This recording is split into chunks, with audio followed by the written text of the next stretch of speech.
Hello everyone and welcome back to my ASMR channel. I am Rae-SMR or Raven, and welcome back. This is my second video, so I hope that I have some returning viewers. If I got any on the first one, I'm filming these like pretty close to each other, so I don't know if I've gotten any activity on my first video yet. Hopefully somebody finds me and enjoys me. Today I'm going to be talking about the books that I read in January, so that's exciting. I only read 5. I have my Goodreads on my iPad right here because I read some of my books. They were hardcover and I was home for the holidays, and I don't have much space in my apartment, so I didn't bring all of them back, but I do have them on my Goodreads. I have 3 out of 5 though, so I have most of them. Okay, let's see. The first book that I read in January was Beautiful World, What Are You? By Sally Rooney. Is that gonna look cute? Come on. Beautiful World, Where Are You? By Sally Rooney. I rated this book, unfortunately, 2 out of 5 stars. Crickets. I hated it. Unfortunately, I'm surprised that I didn't DNF it. I just really did not like this book.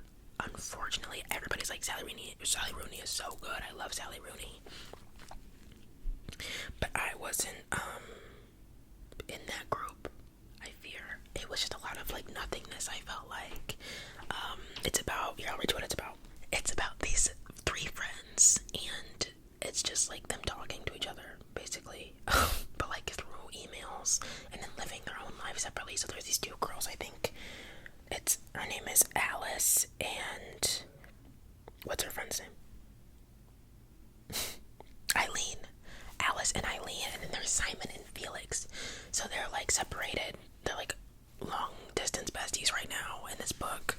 And Alice is a novelist who moved to somewhere like the countryside, and it's like, oh my gosh, she's like rich, but like nobody knows that because she just lives in this big house, and they're like, girl, what the hell are you doing here? And her friend Eileen is just a regular working class girl in Dublin. Oh, it's the other way around. I don't know. And they have this on again. Her and Simon have this on again, off again. Like, oh my god, well they won't. They vibe the whole time. And then Alice meets this guy named Felix who's kind of insufferable and sucks. And so it's literally, that's the plot. And nothing happened in that book. So yeah, 2 out of 5 stars. Not my favorite. Sally Rooney also doesn't have quotation marks in her books, so you can get lost pretty easily if you're not paying attention.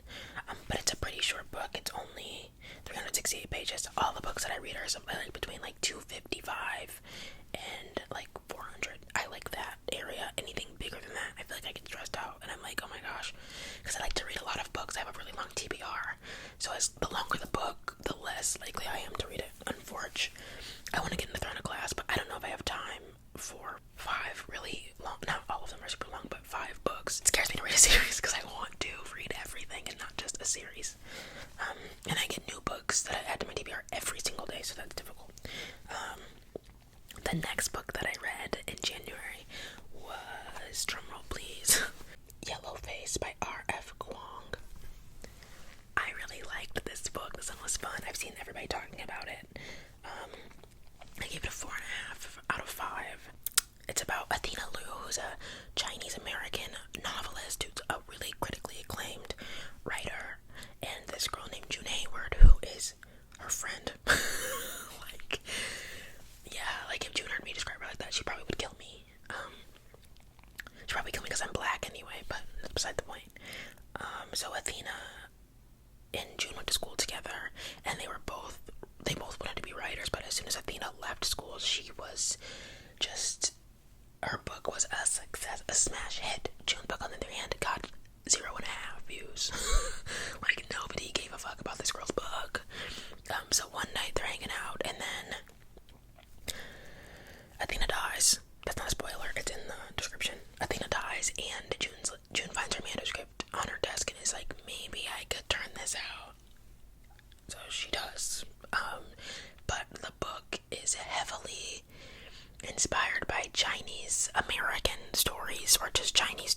Grace. And June is a white woman. white woman. So she takes the book, changes her last name so it seems a little bit more ambiguous. She goes with the last name Song because that name has ethnicity behind it, but in actuality it's her middle name because her mom named her that because she was born during the hippie era. Let that sink in. Let this sink in. He's at the door. Yeah, the book is June sucks. June is the worst person I've ever actually laid my eyes on, and I've never seen her before. The whole book I'd be like, girl, what did you just say? So racist. It's really just something silly. Every time she did something, I'd be like, girl, you're lying. So, yeah. I'll also link my Goodreads below so you guys can read that. Or read my views if you want, or just see my progress. And if you're watching this, give me your Goodreads. I need more friends on Goodreads. Okay, that's that book. The next book that I read, now I have them physically, was A Certain Hunger by Chelsea G. Summers. I loved this book. It started off slow, but I think that's because I didn't know that it was supposed to be like a fictional memoir. But it ended up getting really good after I gave it some time. I always try to give my book some time because I've realized that the first 100 pages is like for almost everything that I've ever read. So, yeah, I give this book 4.5 stars out of 5 also. It's about a food critic who is writing from prison her memoir, and she writes about her love affairs that she's had in different countries with different men, and she has a knack for cannibalism. So a lot of the time she'll kill somebody and then be like, this is how I prepared to eat his ass. In more words than that, I'm gonna eat his rump roast. She'd make a rump roast out of actual man rump. So if you're into that stuff, I also just love this cover. It's a little bit gorgina. I hate that word. It's beautiful. There's another cover that's really ugly, so I'm glad I got this one. I think I wouldn't have picked it up if the cover was ugly. I'm kind of in my sad, crazy girl, Lana Del Rey, Sofia Coppola, bows, ribbons era. So this painting drew me in. I love books with paintings like this on the cover. But yeah, I almost DNF'd this. I literally was about to put it down, and then I got to 5 pages later, and then I literally could not put it down. I read for an hour a day, right? I read this one in 3 days, I think. Yeah, I read this one in 3 days because I might average 50 pages a day, so that would have been 150 pages. But it's 300 pages. But I literally got halfway through it, and then I was wait, needed to have been crazy, so I did. Really good book. Highly recommend this one. Okay, on to the next. The next book that I read in January was, I didn't tell you what everything was. Conversations with Friends. Wait, not Conversations with Friends. Beautiful World, Where Are You? Is literary fiction, I believe. Yellowface is also literary fiction, mystery kind of vibe. And then A Certain Hunger is thriller, mystery, fiction. The next book that I read is another literary fiction, a comedy. I don't know, but it's Big Swiss by Jen Began. Big Swiss by Jen Began. I love this book. Very fun book. I gave this one also a 4.5 out of 5. I'm not a very harsh critic, but if I hate something, I will hate it so bad. I only DNF'd one book in January, and I'll tell you about that in a second.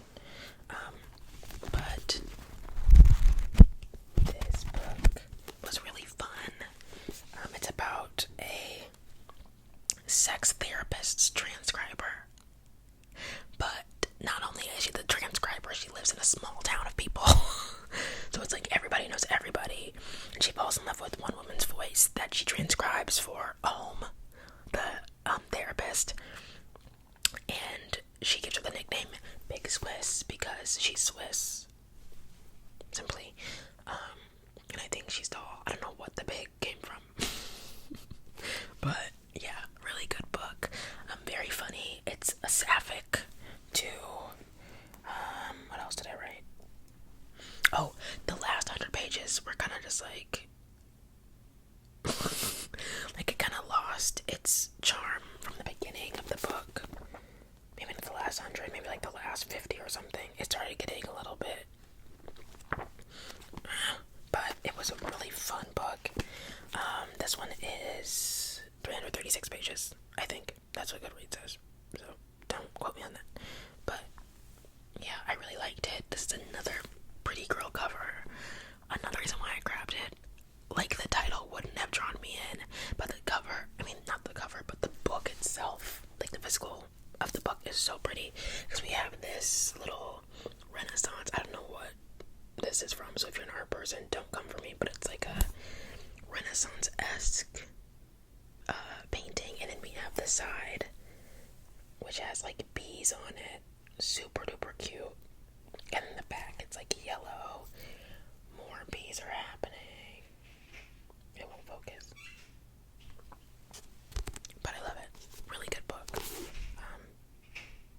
4.5 out of 5, because the last few pages weren't that great, so it lost half a star. And then the last book that I read in January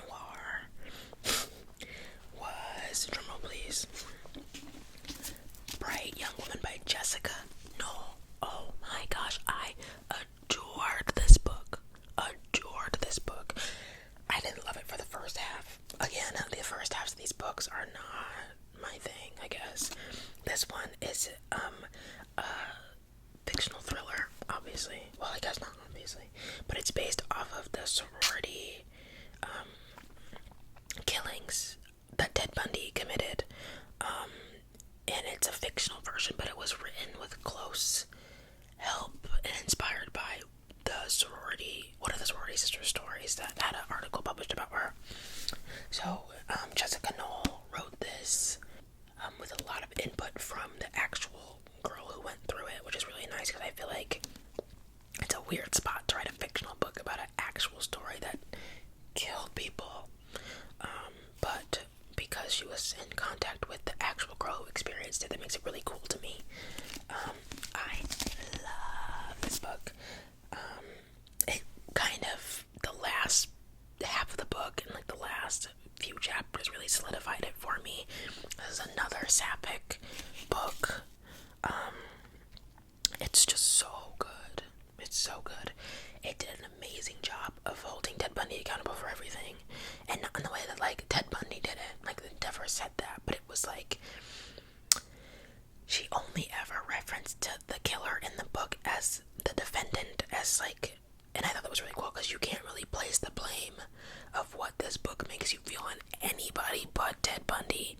So it's not like a glorification of the killer, and she named it Bright Young Woman because she said that going through court videos of the trial, the jury actually referenced Ted Bundy as a bright young man. So she was like, let me flip the script and showcase that he wasn't anything. He was pathetic, and he was stupid, and he was gross, and just a man. Nothing special about him. But these women who went through it are the forefront of the story, and it's their story to tell. It's nothing, like, they're not any notches in Ted Bundy's belt. They are the story. They're everything, and that man is nothing. And I love it. I loved it. It follows two girls. What's her name? Not me forgetting her name. The main girl is Pamela. She's the sorority chapter leader, I think. And then Ruth is another girl that we follow. We go between their perspectives. And Ruth was murdered by Ted Bundy. Well, the defendant in the book, but she was murdered. And her friend Tina heard about what happened to Pamela in her sorority house and came to Pamela and was like, I think I know who did this. So it's kind of them, like, girl bossing to get this man behind balls down to get him punished. So yeah, it's great. But yeah, really, really good book, really moving book. Through the end, I was getting like, yeah, like, it was really, really great. I wish I had my annotating stuff when I got the book.